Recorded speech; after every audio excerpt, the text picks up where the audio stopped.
Pertumbuhan ekonomi adalah proses perubahan kondisi suatu negara secara berkesinambungan menuju keadaan yang lebih baik lagi selama periode tertentu. Dan juga pertumbuhan ekonomi dapat diartikan sebagai kenaikan kapasitas produksi suatu perekonomian yang diwujudkan dalam bentuk kenaikan pendapatan nasional. Kementerian Indonesia merilis pertumbuhan ekonomi di tahun 2020 dalam paparan yang berjudul Pandemi COVID-19, Perkembangan Ekonomi dan Angka Kebijakan Fiskal.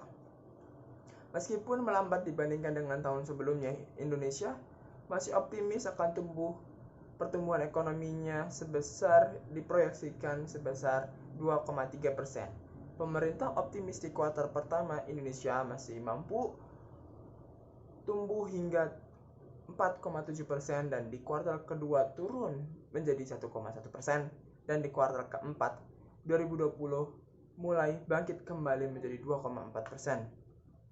Di tahun 2019, perekonomian Indonesia tumbuh melambat hanya 5,02% dikarenakan adanya imbas dari pandemi COVID-19 di beberapa negara, hingga membuat roda perekonomian dunia juga ikut kena imbasnya dan menjadi sangat lambat.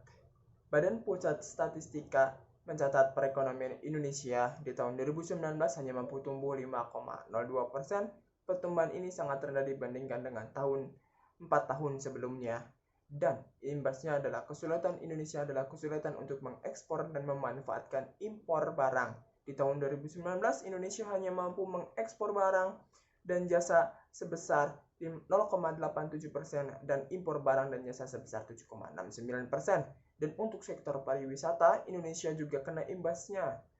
Dan pemerintah harus tetap menyerap para investor agar tidak turun pendapatan negara. Dan untuk struktur perekonomian Indonesia masih didominasi Pulau Jawa. Badan Pusat Statistika PDB Pulau Jawa mencapai 59%. Kemudian disusul Pulau Sumatera yang sebesar 21,32%. Sepanjang tahun lalu perekonomian Sumatera tumbuh 4,7%.